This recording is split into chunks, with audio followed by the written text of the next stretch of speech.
Hello, welcome back to my channel Keerthika's kitchen. ముందుగా అందరికీ శ్రావణ మాసం శుభాకాంక్షలు. వరలక్ష్మి వ్రతం అనగానే ప్రతి ఇంట్లో 9 ప్రసాదాల హడావడి మొదలవుతుంది. ఏం చేయాలి, ఎలా చేయాలి అనే ఆలోచనలు మొదలవుతాయి. అందుకే మీకోసం సింపుల్గా చేసుకునే 9 రకాల ప్రసాదాలతో ఈ వీడియో చేశాను. టైం మేనేజ్మెంట్ చేసుకుంటూ చిన్న టిప్స్ పాటిస్తే కేవలం గంటలో ఈ 9 రకాల ప్రసాదాలు ఈజీగా చేసుకోవచ్చు. 5, 9, 11 రకాలుగా ప్రసాదాలు చేస్తారు. కానీ వరలక్ష్మి వ్రతం అమ్మవారికి ఎక్కువగా 9 రకాల ప్రసాదాలు చేస్తారు. ఇలా గంటలో ప్రసాదాలు చేసుకుంటే ఇంకా ఏ హడావిడి లేకుండా మిగతా పూజలు మనం చేసుకోవచ్చు. ఈ వీడియోలో ఈజీగా ప్రిపేర్ చేసే 9 రకాల ప్రసాదాలు మీతో షేర్ చేసుకుంటున్నాను. ఏంటివి అని ఒకసారి చెప్పేస్తాను, మీకు ఒక ఐడియా వచ్చేస్తుంది. చింతపండు పులిహోర, మినప వడలు, బూరెలు, బెల్లం పాయసం, తాలింపు శనగలు, రవ్వ కేసరి, దద్దోజనం, అటుకుల పొంగలు, చివరిగా పంచామృతం. ప్రసాదాలు చేసే ముందు రోజు నైట్ ప్రిపరేషన్ చూపిస్తున్నాను. దీనికోసం ముందుగా కప్పు మినప్పప్పు, కప్పు రేషన్ బియ్యం, కంట్రోల్ బియ్యం అంటారు కదా, వీటిని కప్పు వేసుకొని నీట్గా 2 టైమ్స్ వాష్ చేసుకొని నానబెట్టుకోవాలి. అలాగే కప్పు శనగలు వేసుకొని వీటిని కూడా 2 టైమ్స్ వాష్ చేసుకొని వాటర్ వేసి నానబెట్టుకోవాలి. ఇప్పుడు మినపగారెల కోసం కప్పు మినపప్పు వేసుకొని 2 టైమ్స్ నీట్గా వాష్ చేసుకొని నానబెట్టుకోవాలి. ఇలా ముందు రోజు చేసుకునే ప్రిపరేషన్ ఇది. ఇప్పుడు నెక్స్ట్ డే మార్నింగ్ ప్రిపరేషన్ చూపిస్తాను. పులిహోర, దద్దోజనం ఇంకా పాయసానికి రైస్ ఒకేసారి వండుకోవాలి. 2 గ్లాసుల బియ్యం అంటే 750 గ్రామ్స్ బియ్యాన్ని నీట్గా వాష్ చేసుకొని 2 గ్లాసుల బియ్యానికి 4 గ్లాసుల వాటర్ వేసుకొని కుక్ చేసుకుంటే పులిహోరకు కూడా పర్ఫెక్ట్గా సెట్ అవుతుంది. రైస్ కుక్ అవుతూ ఉంటుంది. ఈలోపు నిన్న నానబెట్టుకున్న శనగల్ని 2 టైమ్స్ వాష్ చేసుకొని వీటిని కూడా ఉడకబెట్టుకుందాము.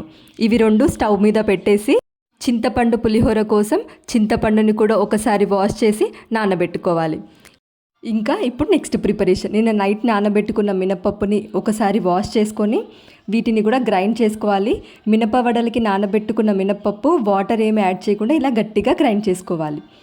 నెక్స్ట్ పూర్ణాల కోసం నానబెట్టుకున్న మినప్పప్పు ఇంకా బియ్యాన్ని వాష్ చేసుకొని దీన్ని కూడా గ్రైండ్ చేయాలి. వాటర్ యాడ్ చేసుకొని ఇక్కడ చూపిస్తున్నాను కదా రిబ్బన్ కన్సిస్టెన్సీ అంటే కొంచెం పల్చగా గ్రైండ్ చేసుకోవాలి. ఈ ప్రిపరేషన్స్ అయ్యేలోపు మనం ముందుగానే పెట్టిన రైస్ కుక్ అయి ఉంటుంది కాబట్టి పులిహోరకి సపరేట్గా తీసుకొని మిగిలిన అన్నంలో దద్దోజనానికి ఇంకా పాయసానికి 2 కప్పుల వాటర్, కప్పు పాలు వేసుకొని బాగా కలుపుకొని 3 విజిల్స్ వచ్చేంత వరకు కుక్ చేసుకుంటే 2 పాయసానికి దద్దోజనానికి పర్ఫెక్ట్గా సెట్ అవుతుంది. మన ప్రిపరేషన్స్ మొత్తం అయిపోయాయి. ఇంకా ప్రసాదాలు ఎలా చేయాలో చూపిస్తాను. ఎక్కడ స్కిప్ చేయకుండా ప్రతిదీ వివరంగా ఎక్స్ప్లెయిన్ చేస్తాను కాబట్టి స్కిప్ చేయకుండా చూడండి. ఇప్పుడు మనం నానబెట్టుకున్న చింతపండుని వడకట్టుకోవాలి. మీరు తీసుకున్న చింతపండుని పులుపుకు తగ్గట్టుగా 2 సార్లు కానీ 3 సార్లు కానీ వాటర్ వేసుకొని ఇలా స్ట్రెయిన్ చేసుకోవాలి. ఇలా తీసుకున్న చింతపండు జ్యూస్లో 1 టేబుల్ స్పూన్ పసుపు, 2 టేబుల్ స్పూన్స్ సాల్ట్, కొంచెం నూనె, కరివేపాకు, 10 నుండి 12 పచ్చిమిర్చి ఘాట్లు పెట్టుకొని తీసుకోవాలి. సాల్ట్ తక్కువైనా పర్లేదు కానీ ఎక్కువగా తీసుకోవద్దు. ఇలా వాటర్ పోయేంత వరకు ఉడికించుకొని మనం ముందుగానే తీసుకున్న రైస్లో వేసుకొని కలుపుకోవాలి. ఇలా రైస్ మొత్తం కలిసేలా చింతపండు గుజ్జు కలుపుకోవాలి. ఇప్పుడు పోపు ప్రిపేర్ చేసుకుందాం. ప్యాన్లో 2 టేబుల్ స్పూన్లు ఆయిల్ వేసుకొని పల్లీలు వేసుకొని ఫ్రై చేసుకుంటున్నాను. పల్లీలు 50% ఫ్రై అయిన తర్వాత పోపు కూడా ఇందులోనే పెట్టుకుందాము. ముందుగా ఆవాలు, ఇంకా జీలకర్ర, శనగపప్పు, మినప్పప్పు 2 టేబుల్ స్పూన్లు తీసుకుంటున్నాను. ఇప్పుడు వీటన్నిటిని ఫ్రై చేసుకోవాలి. ఇవన్నీ ఫ్రై అయిన తర్వాత ఎండుమిర్చి, కరివేపాకు, అలాగే 1/2 టేబుల్ స్పూన్ ఇంగువ వేసుకోవాలి. పులిహోరలో ఇంగువ ఫ్లేవర్ చాలా బాగుంటుంది. ఇప్పుడు ఇలా ప్రిపేర్ చేసుకున్న పోపు మనం ముందుగానే కలుపుకున్న ఈ పులిహోర మిక్చర్లో వేసుకొని బాగా కలుపుకోవాలి. అంతే, ఈజీగా చేసుకునే ఫస్ట్ ప్రసాదం రెడీ. ఇంకా నెక్స్ట్ శనగల తాలింపు. మనం ఉడకబెట్టుకున్న శనగలు కూడా ఉడికి ఉంటాయి కదా, వీటిని వాటర్ మొత్తం స్ట్రెయిన్ చేసుకొని తాలింపు పెట్టుకోవడమే. నేను ఈ 3 ప్రసాదాలు ఒక బ్యాచ్లో చూపిస్తాను, ఎందుకంటే సేమ్ ప్యాన్ యూజ్ చేస్తున్నాను అన్నిటికీ కూడా. అందుకే అదే ప్యాన్లో ఒక టేబుల్ స్పూన్ నూనె వేసుకొని ఆవాలు, జీలకర్ర, పోపు, ఇంకా సన్నగా కట్ చేసుకున్న పచ్చిమిర్చి, కరివేపాకు, కొత్తిమీర, ఇప్పుడు సాల్ట్ కూడా వేసుకొని, నేను శనగలు ఉడకబెట్టేటప్పుడు సాల్ట్ వేయలేదు, అందుకే ఇప్పుడు వేస్తున్నాను. ఇలా పెట్టుకున్న పోపులో ముందుగానే ఉడకబెట్టుకున్న శనగలు వేసుకుంటే మన సెకండ్ ప్రసాదం కూడా రెడీ. ఇప్పుడు థర్డ్ ప్రసాదం వచ్చేసి దద్దోజనం. ఇలా పాలు వేసి ఉడికించుకున్న రైస్ని ఇందులో హాఫ్ తీసుకుంటున్నాను, మిగతాది పాయసంకి. ఇప్పుడు ఇలా తీసుకున్న రైస్లోకి పెరుగు, 1/2 లీటర్ పెరుగు వేసుకుంటున్నాను. ఇప్పుడు 2 టేబుల్ స్పూన్స్ సాల్ట్ వేసుకొని ఈ పెరుగు అన్నం మొత్తం కలిసేలా బాగా కలుపుకోవాలి. చూసారా అన్నం ఎంత సాఫ్ట్గా ఉడికిందో? ఇలా సాఫ్ట్గా ఉంటేనే దద్దోజనంకి పర్ఫెక్ట్ కన్సిస్టెన్సీ. నెక్స్ట్ పోపు ప్రిపేర్ చేద్దాం. ప్యాన్లో 1 టేబుల్ స్పూన్ ఆయిల్, ఆవాలు వేయకూడదు, జీలకర్ర 1 టేబుల్ స్పూన్, పోపు వేసుకోవాలి. ఇప్పుడు సన్నగా కట్ చేసుకున్న 2 లేదా 3 పచ్చిమిర్చి, కరివేపాకు, కొత్తిమీర, ఇలా ప్రిపేర్ చేసుకున్న పోపుని పెరుగన్నంలో మిక్స్ చేసుకోవడమే. ఉంటే దానిమ్మ వేసుకోండి, లేకపోతే దానిమ్మ వేసుకోకపోయినా పర్లేదు. అంతే, ఈజీగా చేసుకునే ఈ 3 ప్రసాదాలు రెడీ. తక్కువ గిన్నెలు యూస్ చేయొచ్చు, అందుకే ఈ 3 ప్రసాదాలు ఒకే ప్యాన్తో చేయొచ్చని ఈ చిన్న టిప్ మీతో షేర్ చేశాను. ఇప్పుడు మన 4th ప్రసాదం వచ్చేసి అటుకుల పొంగలు. స్వీట్ రెసిపీస్ అన్నిటి కోసం డ్రై ఫ్రూట్స్ ఒకేసారి వేయించి పెట్టుకుంటే మనకు ఈజీగా చేసుకోవచ్చు. ఇప్పుడు ప్యాన్లో 2 టేబుల్ స్పూన్స్ నెయ్యి వేసుకొని సన్నగా కట్ చేసుకున్న ఎండు కొబ్బరి, అలాగే ఇవి 50% ఫ్రై అయిన తర్వాత జీడిపప్పు, ఇంకా కిస్మిస్ కూడా వేసుకొని వీటన్నిటిని ఫ్రై చేసుకొని పక్కన పెట్టుకోవాలి. ఇప్పుడు అదే ప్యాన్లో అటుకులు వేసుకుంటున్నాను. అకోలా అటుకులు, లావు అటుకులు అంటారు కదా, అవి యూస్ చేస్తున్నాను. నేను అదే ప్యాన్ యూస్ చేశాను కాబట్టి నెయ్యి ఏం వేయలేదు. మీరు వేరే ప్యాన్ అయితే 2 టేబుల్ స్పూన్స్ నెయ్యి వేసుకొని ఈ అటుకుల్ని లైట్ గోల్డెన్ బ్రౌన్ కలర్ వచ్చేంత వరకు ఫ్రై చేసుకోవాలి. ఇందులోనే 2 టేబుల్ స్పూన్ల డెసికేటెడ్ కోకోనట్ పౌడర్, మీ దగ్గర ఎండు కొబ్బరి పొడి ఉంటే అదైనా వేసుకోవచ్చు. కప్పు అటుకులకి కప్పు పాలు తీసుకుంటున్నాను. పాలు ఒకేసారి వేయకూడదు, ఫస్ట్ కొన్ని వేసుకొని వీటిని బాగా అటుకులు అబ్జర్వ్ చేసిన తర్వాత ఇంకొన్ని వేసుకొని వీటిని కూడా ఫ్రై చేసుకోవాలి. కలుపుతూ అటుకుల్ని ఉడికించుకోవాలి. ఫైనల్గా మిగిలిన పాలు కూడా వేసుకొని అటుకుల్ని ఉడికించుకోవాలి. ఇప్పుడు కప్పు అటుకులకి 1/4 కప్పు బెల్లం వేస్తున్నాను. లేదు అంటే మీరు కప్పు బెల్లం అయినా వేసుకోవచ్చు. ఎక్కువగా స్వీట్ తినే వాళ్ళైతే కప్పు వేసుకోవచ్చు. నేను కరెక్ట్గా 1/4 కప్పు వేసుకున్నాను. ఇందులోనే 2 టేబుల్ స్పూన్ల ఇలాచీ పౌడర్, ముందుగానే ఫ్రై చేసి పెట్టుకున్న డ్రై ఫ్రూట్స్ వేసుకొని మిక్స్ చేసుకోవాలి. ఇలా దగ్గరికి వచ్చేంత వరకు కలుపుతూ ఉడికించుకోవాలి. ఇలా అటుకుల పొంగలి రెడీ అవుతుంది. నెక్స్ట్ మన 5th ప్రసాదం వచ్చేసి రవ్వ కేసరి. సేమ్ ప్యాన్లో 2 టేబుల్ స్పూన్స్ నెయ్యి వేసుకోవాలి.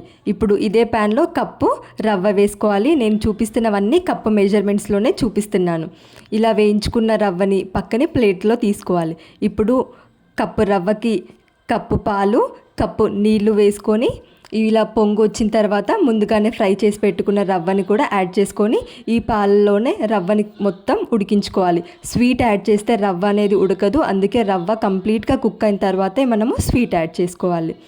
ఇలా కప్పు రవ్వకి కప్పు బెల్లం వేసుకుంటున్నాను. మీరు ఈ ప్లేస్లో షుగర్ అయినా వేసుకోవచ్చు. నేను చూపించే ప్రసాదాలు అన్నీ నేను బెల్లంతోనే చూపిస్తున్నాను. ఇందులోనే ఇలాచీ పౌడర్ కూడా వేసుకొని ఈ ప్రసాదాన్ని కలుపుతూ ఉడికించుకోవాలి.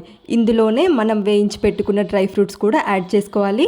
నేను ఈ 2 ప్రసాదాలు ఒకే ప్యాన్లో చూపిస్తున్నాను, అందుకే ఈ 2 ఒకసారి చూపిస్తున్నాను. ఇలా మన నెక్స్ట్ ప్రసాదం కూడా రెడీ. మన 6th ప్రసాదం వచ్చేసి బెల్లం పాయసం. దీనికోసం ముందుగా గిన్నెలో 2 కప్పుల పాలు తీసుకుంటున్నాను. ఇందులోనే కప్పు నీళ్ళని కూడా యాడ్ చేసుకోవాలి. ఈ పాలను నేను పొంగించుకోవడం కోసం క్యాప్ని పెడుతున్నాను, లేదు అంటే మీరు క్యాప్ పెట్టక్కర్లేదు. ఇలా పాలు పొంగిన తర్వాత మనం ఆల్రెడీ కుక్ చేసి పెట్టుకున్న రైస్ని ఇందులో యాడ్ చేసుకోవాలి. రైస్ ముందుగానే ఉడికింది కాబట్టి పాలు ఎక్కువగా యాడ్ చేయవసరం లేదు. ఇలా రైస్ కుక్ అయిన తర్వాత కప్పు బెల్లం యాడ్ చేస్తున్నాను. నేను అన్నీ ఇదే కప్పు మెజర్మెంట్స్లో చూపిస్తున్నాను. ఇందులో ఇలాచీ పౌడర్ వేసుకొని డ్రై ఫ్రూట్స్ కూడా యాడ్ చేసుకుంటే మన నెక్స్ట్ ప్రసాదం కూడా రెడీ. కొంచెం పల్చగా ఉన్నప్పుడే ఇది దించేసుకుంటే సరిపోతుంది. మన సెవెంత్ ప్రసాదం వచ్చేసి పూర్ణం బూరెలు. నేను ఈ పూర్ణం బూరెలు రవ్వతో చేస్తున్నాను. ఇవి 3 days వరకు నిల్వ కూడా ఉంటాయి. దీనికోసం ముందుగా ప్యాన్లో కప్పు బొంబాయి రవ్వ, దీన్ని సూజీ రవ్వ కూడా అంటారు, దీన్ని గోల్డెన్ బ్రౌన్ కలర్ వచ్చేంత వరకు లో ఫ్లేమ్లో పెట్టుకొని ఫ్రై చేసుకోవాలి. ఇందులోనే 2 tablespoons కొబ్బరి పొడిని కూడా యాడ్ చేసుకుంటున్నాను. ఇలా ఫ్రై చేసుకున్న రవ్వని సపరేట్గా ప్లేట్లో తీసుకోవాలి. ఇప్పుడు కప్పు బొంబాయి రవ్వకి 2 కప్పులు వాటర్ అయితే పర్ఫెక్ట్గా సెట్ అవుతుంది. ఇందులోనే ద బెస్ట్ పార్ట్ ఏంటంటే మనము బెల్లం యూస్ చేస్తున్నాము. ఈ పూర్ణాల కోసము కప్పున్నర బెల్లం అయితే సరిపోతుంది. స్వీట్ రెసిపీస్లో మంచి ఫ్లేవర్ కోసం 1 tablespoon ఇలాచీ పౌడర్ కూడా వేసుకోవాలి. ఇప్పుడు ఇందులోనే 1 tablespoon నెయ్యిని వేస్తున్నాను. నెయ్యి ఎందుకంటే మనము పూర్ణాలు చేసేటప్పుడు రవ్వ చేయికి అండకుండా ఈజీగా పూర్ణాలు చేసుకోవచ్చు. ఇలా బెల్లం కరిగిన తర్వాత ఒక్క పొంగు వచ్చిన తర్వాత మనం ముందుగానే ఫ్రై చేసి పెట్టుకున్న ఈ రవ్వని యాడ్ చేసుకోవాలి. లో ఫ్లేమ్లో అడ్జస్ట్ చేసుకొని రవ్వని మెల్లిగా వేసుకుంటూ కలుపుకోవాలి. ఉండలు కట్టకుండా రవ్వని కలుపుతూ దగ్గరగా ఉడికించుకోవాలి. ఇలా రవ్వ ప్యాన్ నుండి సపరేట్ అవుతున్నప్పుడు మనం రవ్వని దించేసుకుంటే సరిపోతుంది. ఇప్పుడు పూర్ణాలు ఫ్రై చేసుకోవడం కోసం ఆయిల్ని పెట్టుకుంటున్నాను. ఇలా ఆయిల్ ఫ్రై అయ్యేలోపు మనము పూర్ణాలు రౌండ్ షేప్స్లో చుట్టేసుకుంటే సరిపోతుంది. ఇప్పుడు మనం ఆల్రెడీ గ్రైండ్ చేసి పెట్టుకున్న ఈ పూర్ణం పైపూత దీంట్లో 1/2 tablespoon సోడా, 1/2 tablespoon సాల్ట్ వేసుకొని బాగా బీట్ చేసుకోవాలి. ఇప్పుడు మనం ప్రిపేర్ చేసుకున్న పూర్ణం ఈ పిండిలో వేసుకొని ఇలా రౌండ్ స్పూన్తో వేస్తే ఈజీగా వేసుకోవచ్చు. ఫస్ట్ టైం చేసేవాళ్ళు కూడా ఈజీగా వేసుకోవచ్చు. ఆయిల్ బాగా కాగిన తర్వాత లో ఫ్లేమ్లో పెట్టుకొని మనం పూర్ణాలన్నీ వేసుకోవాలి. 1 side ఫ్రై అయిన తర్వాత కలుపుతూ ఇంకో సైడ్ కూడా ఫ్రై చేసుకోవాలి. ఇలానే మిగతా అన్నిటినీ రెడీ చేసుకుంటే మన 7th ప్రసాదం కూడా రెడీ అవుతుంది. ఇప్పుడు మన 8th ప్రసాదం వచ్చేసి మినపవడలు. వీటి కోసం ముందుగానే మనం మినపప్పు గ్రైండ్ చేసి పెట్టుకున్నాం కదా, ఇందులోనే కొంచెం సాల్ట్, పచ్చిమిర్చి సన్నగా కట్ చేసుకొని వేసుకోవాలి, కొత్తిమీర తరుగు, అలాగే చాప్ చేసుకున్న కరివేపాకు, కొద్దిగా 1 tablespoon జీలకర్ర, అలాగే బేకింగ్ సోడా ఉంటే వేసుకోండి, లేదు అంటే ఆప్షనల్ అది. ఉల్లిపాయ ఎక్కడా కూడా వేయకూడదు అమ్మవారికి నైవేద్యాల్లో. ఎప్పుడైనా సరే ప్రసాదాలు చేసేటప్పుడు ఉల్లిపాయ కానీ వెల్లుల్లి కానీ అస్సలు వాడకూడదు. ఇవి 2 లేకుండా మనము ప్రసాదాలు చేసుకోవాలి. ఇలా చేసుకున్న పిండిని మనము కొద్దిగా పిండి తీసుకొని వడ షేప్స్లో చేసుకోవాలి. ఆల్రెడీ మనము పూర్ణాలు చేసినప్పుడు ఆయిల్ డీప్ ఫ్రైకి పెట్టాం కదా, అదే ఆయిల్లో మనము ఈ వడలు చేసుకొని లో ఫ్లేమ్లో పెట్టుకొని 2 sides ఫ్రై చేసుకుంటే మన 8th ప్రసాదం కూడా రెడీ అవుతుంది. మనము ఫ్రై చేసుకోవడం కోసము పూర్ణాలు ఇంకా వడలకి ఒకే ఆయిల్ యూస్ చేస్తున్నాం కాబట్టి నేను ఈ 2 ప్రసాదాలు మీకు ఒకసారి చూపిస్తున్నాను. ఇలానే అన్నీ చేసుకుంటే మన 8th ప్రసాదం కూడా రెడీ అవుతుంది. ఇప్పుడు మన చివరిగా 9th ప్రసాదం వచ్చేసి పంచామృతం. చాలా సింపుల్గా చేసుకోవచ్చు. ఇది కూడా ఏమీ లేదు, నేను ఇక్కడ యాపిల్, బనానా ఇంకా దానిమ్మ ఈ 3 fruits యూస్ చేస్తున్నాను. మీ దగ్గర ఇంకా గ్రేప్స్ అయినా ఇంకే ఫ్రూట్స్ ఉన్నా యాడ్ చేసుకోవచ్చు. ఇందులో ఆవు పాలు వేసుకుంటున్నాను. ఆవు పాలు మీకు లోకల్లో దొరకకపోయినా లోకల్ స్టోర్లో ఉంటున్నాయండి, అవి తీసుకొచ్చుకొనైనా యూస్ చేయొచ్చు. అలాగే ఆవు పెరుగు, తేనె, నెయ్యి, పంచదార వీటన్నిటినీ వేసుకొని మనము మిక్స్ చేసుకుంటే మన చివరి ప్రసాదం కూడా రెడీ అయిపోతుంది. అంతేనండి.